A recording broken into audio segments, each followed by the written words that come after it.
जय श्री कृष्णा। जय श्री राम। आज हम सुनेंगे मार्गशीर्ष माह का तीसरा अध्याय।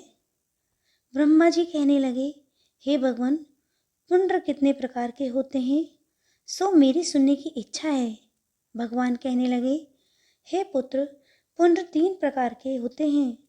तुलसी की मृत्तिका से अथवा गोपी चंदन से पुण्य को धारण करने, विद्वान लोग हरि चंदन से पुण्य को धारण करते हैं, अथवा श्यामा तुलसी की मृत्तिका से ऊर्ध्व पुण्य धारण करें तो मैं अत्यंत प्रसन्न होता हूँ।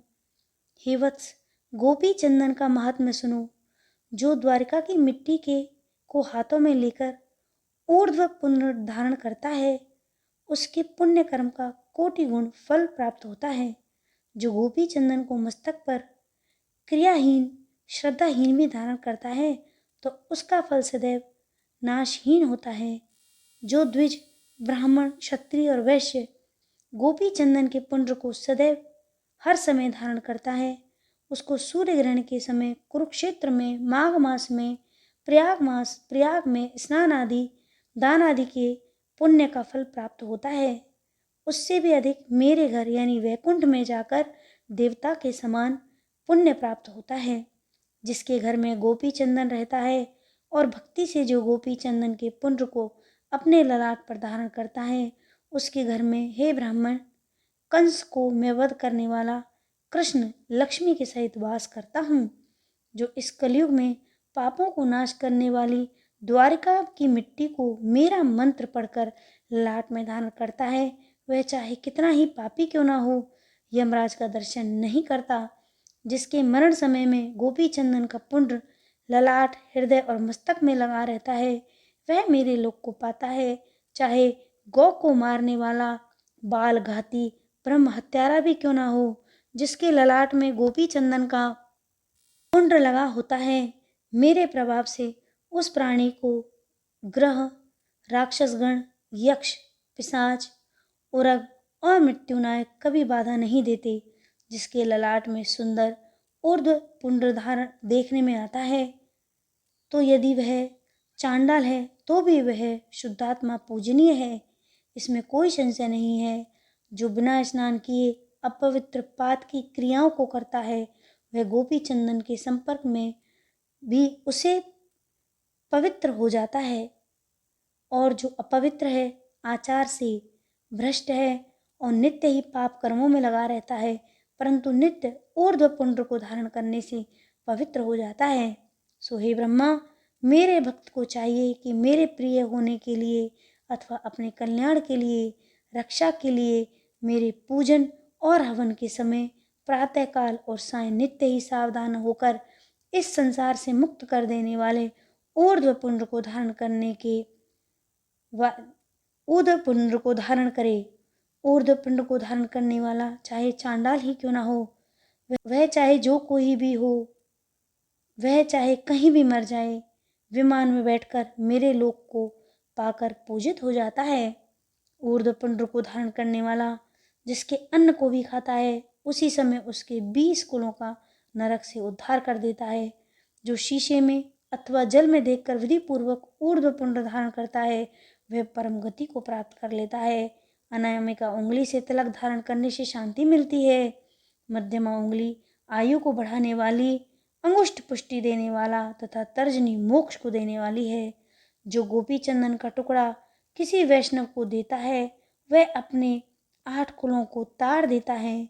जो बिना ऊर्ध्व पुण्य तिलकों के यज्ञ, दान, तप, हवन, वेद पाठ, पितृ तर्पण आदि करता है, उसका सब कृत्य व्यर्थ हो जाता है। जिन मनुष्यों का ललाट बिना ऊर्ध्व पुण्य का होता है, उनका मुख में कभी नहीं देखना चाहता, क्योंकि वह मुख शमशान के तुल्य है। विष्णु भगवान की कृपा के लिए ऊर्ध्व पुण्य जो भगवान को अत्यंत प्रिय है, धारण करता है। मत्स्य, कूर्म आदि को धारण करता है तथा इस कलयुग में द्वारकापुरी की मिट्टी से मत्स्य, कूर्म आदि चिन्हों को धारण करता है। उसके शरीर को तुम मेरा ही शरीर समझो।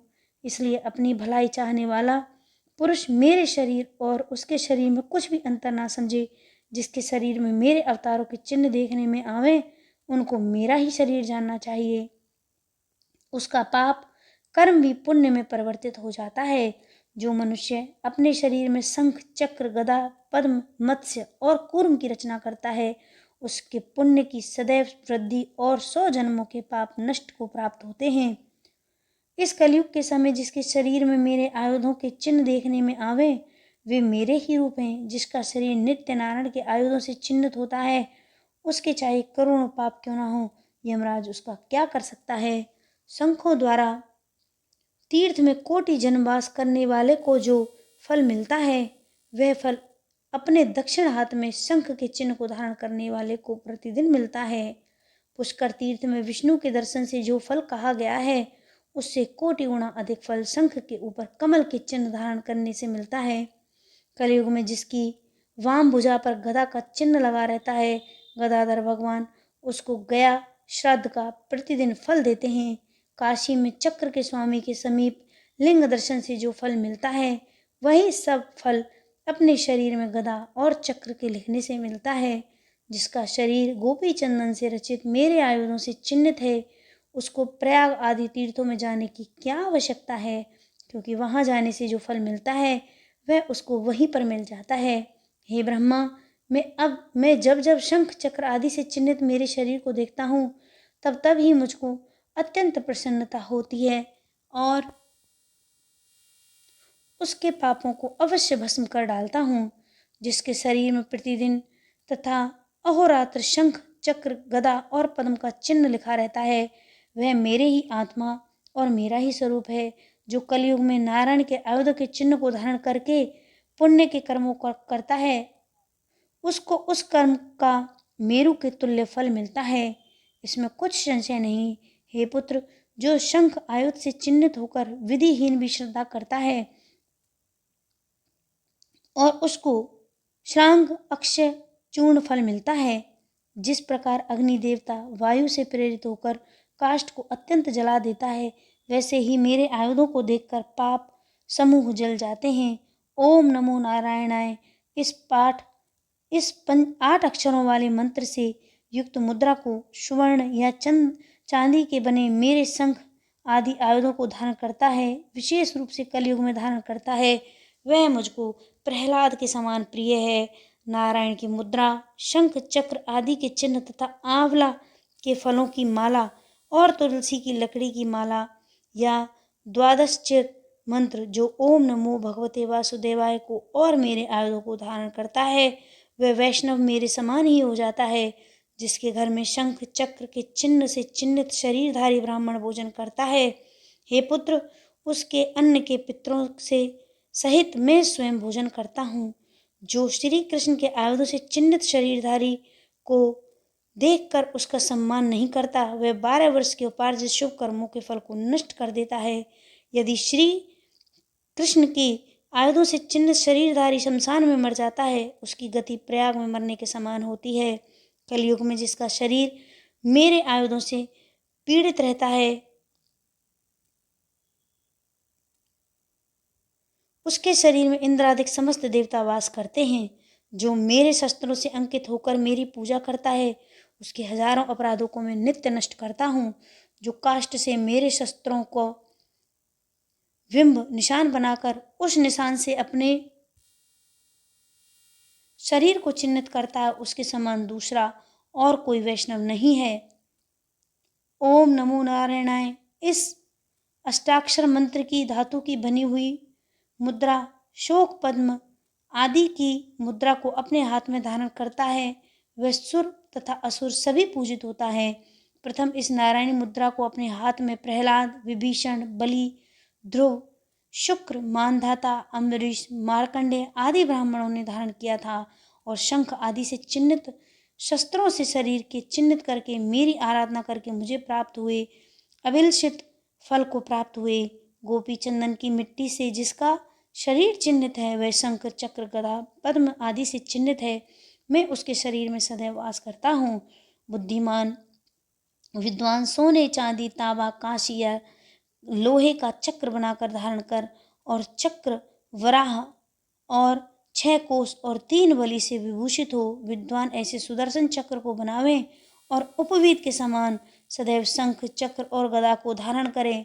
विशेष करके ब्राह्मण और वैष्णव लोग इस चक्र के चिन्ह को शिखा और यज्ञोपवीत के समान धारण करें। चक्र के चिन्ह से जिस ब्राह्मण का शरीर रहित है, उसका समस्त कर्म निष्फल है।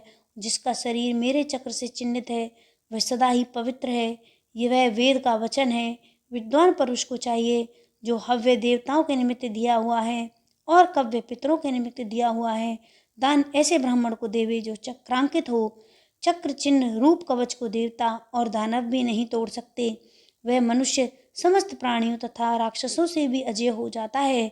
जिसके शरीर में मेरा चक्र चिन्ह रूपी कवच होता है, उसके ग्रह में पुत्र आदि का अशुभ नहीं होता। ब्राह्मण अपने दक्षिण भुजा में सुदर्शन चक्र को और वाम भुजा में शंख को धारण करे। इस बात को वेदवेत्ता लोग ही जानते हैं। इस कारण मंत्रों से मंत्रित कर आयुधों को धारण करना चाहिए। ललाट में गदा को, मस्तक में धनुष को और वाण को, हृदय में नंदन नाम का और दोनों भुजाओं में शंख और चक्र को धारण करें। इस प्रकार प्रयत्न पूर्वक चक्र आदि को धारण करके उस समय ऐसा कहें, पुत्र मित्र और स्त्री आदि जो कुछ भी मेरा परिग्रह है, उन सब को शरीर के साथ विष्णु प्रीत्यर्थ अर्पण किया। मेरा प्रव्यमी चरणी भक्ति से प्राप्त मनोरथ जीवन पर्यंत अपने धर्म में स्थित रहे। शंख चक्र आदि चिन्हों से चिन्हित मेरे शरीर को देखकर उसकी निंदा करते हैं, वे मनुष्यों में अधम हैं। उनका मुख देखकर सूर्य नारायण को देखें और श्री कृष्णचंद्र का नाम मुख से उच्चारण करें तो ग्रह शुद्ध होता है, अन्यथा शुद्ध नहीं होता। ये है मार्गशीर्ष मास महात्म्य का 3 अध्याय। जय श्री कृष्ण।